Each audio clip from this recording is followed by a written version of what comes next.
Hello மக்களே, காலங்காத்தால வந்து பார்த்தீங்கன்னா 5 மணி ஒரு 6 மணி இருக்குங்க. ஒருத்தனை அடித்து எழுப்பிட்டு வாடா இன்றைக்கி எப்படியாவது அவரி மீன் பிடிச்சலான்னு சொல்லிட்டு அவனை கூட்டிகிட்டு வந்துட்டோம். ஓகே, இன்றைக்கி நம்ம அவரி மீன் பிடிக்கிறத பற்றி பார்க்க போகிறோம். யூஸ் பண்ணுறது வந்து பார்த்திங்கன்னா தவளை பொம்மையும் ஸ்பின்னிங் லாடும்.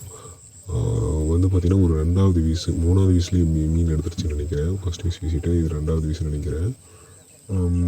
ஒரு நல்ல பெரிய சைஸ் வந்து அடிச்சிச்சு. ஆனால் அது வந்து ஊக்காக்கலை, மிஸ் ஆகிடுச்சு மக்களே. ஒரே ஒத்தமாக போயிடுச்சு. அப்புறம் அப்படியே எல்லாம் அந்த கயிறெல்லாம் சுற்றிச்சாங்களா, அதை அப்படியே எடுத்துகிட்டு தவளை பொம்மையும் சரி பண்ணிவிட்டு அப்படியே ஸ்பின்னிங்களாட கொஞ்சம் கரெக்டாக வச்சுட்டு மறுபடியும் அதே இடத்துல போடுவோம்னு சொல்லிட்டு போட்ட மக்களே. போட்டு இழுத்துட்டே வந்தால் சரி ஓகே, அந்த வாழை மரத்துக்கிட்ட ஒரு சின்ன அசைவு இருந்துச்சு. ஆனால் மீன் வரல மக்களே. நானும் 2வது டைமே வீசிட்ட மக்களே. மீன் வந்து தொடவே இல்லை மக்களே. சரி ஓகே, இது கொஞ்சம் தள்ளி போட்டு பார்ப்போம் அப்படின்னு சொல்லிட்டு அப்படியே தூக்கி இன்னொரு வீசு மக்களே. வீசினதும் கொஞ்சம் லாங் போயிடுச்சு. எப்படியும் வாழை மரத்துக்கு பக்கத்தில் வந்தால் அடிச்சிடும்னு நினச்சேன். அப்புறம் பக்கமாக வந்துட்டேன் மக்களே. எனக்கு வந்து பார்த்திங்கன்னா இன்னொரு ஸ்ட்ரைக் கொடுக்குமான்னு பார்த்தா கொடுக்கவே மாட்டேங்குதுங்க. சரி ஓகேங்கன்னு சொல்லிட்டு அடுத்ததாக ஒன்று பக்கமாக போகணும் அப்படின்னு சொல்லிட்டு மெதுவாக சுண்டி விட்டேங்க. விட்டதுமே பார்த்திங்கன்னா பக்கத்துலேயே எடுத்ததுமே அடிச்சிச்சு. அதுவும் மிஸ் ஆகிடுச்சு. அந்த பில்லு இருக்கிறதுனால டக்குன்னு ஃப்ராகை பிடிக்க முடியல போல.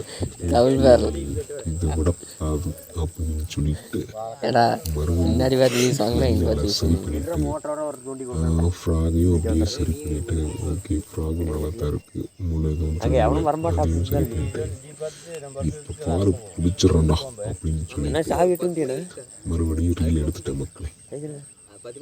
சரி ஓகே, எல்லாம் கரெக்டாக இருக்குது. இப்போ பார்ப்போம். மறுபடியும் போட்டு அப்படியே வந்த மக்களே. மறுபடியும் தொடுற மாதிரி எனக்கு தெரியவே மாட்டேங்குது மக்களே. அடிக்குமா என்னன்னே எனக்கு சந்தேகமாக போயிடுச்சு. சரி ஓகே, இப்போ வீசுவோம்னு சொல்லிட்டு மெதுவாக வீசின மக்களே. வீசி ஒரு 2 ஸ்டெப் வந்ததுமே ஒரு மெதுவாக அடிச்சிச்சு. நான் மெதுவாக தான் அடிக்கன்னு சொல்லி விட்டுருப்பேன். அப்புறம் கடைசியில் இப்படி அடித்து போராடி அப்புறம் மீன் அப்படியே மீடு கொண்டு வந்துட்டேன். பில்லில் வந்து மாட்டிக்குது மக்கள். அந்த புல்லில் மாட்டிச்சுனாவே மீன் ஹூக்கானாலும் வெளியே கலந்துரும். மீன் பந்தை பார்த்தீங்கன்னா ஹூக்கு வெளியே ஆயிருக்கு மக்களே.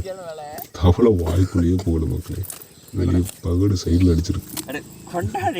பகடு சைடில் நல்லா ஏற்றிச்சு மக்களே. அதனால பிரச்சனையும் இல்லை. அப்புறம் அதை அப்படியே கழட்டிட்டோம். அடுத்தது வந்து பார்த்தீங்கன்னா நல்ல சைஸ் அவங்க மக்களே. உங்களுக்கு அந்த வீடியோவும் இப்போ வந்து இதை தூக்கி போடும்போது அந்த அவரி பார்ப்பீங்க. அந்த அவரி பிடிச்ச வீடியோவும் உங்களுக்கு போஸ்ட் பண்ணுற மக்களே. ஆல்ரெடி இன்ஸ்டாவில் இருக்குது, இருந்தாலும் நான் யூடியூப்பில் அப்லோட் பண்ணுறேன், பார்த்துக்கலாம் மக்களே. அடுத்து வந்து பார்த்திங்கன்னா ஒரு நல்ல ஒரு வீடியோவோட பார்க்கலாம் மக்களே. மறக்காமல் நம்ம சேனலில் சப்ஸ்கிரைப் பண்ணிடுங்க, லைக் பண்ணுங்கள், கமெண்ட் பண்ணுங்கள் மக்களே. ஏதாவது உங்களுக்கு கேட்கணும்னு தோணுச்சா கமெண்ட் பண்ணுங்கள்.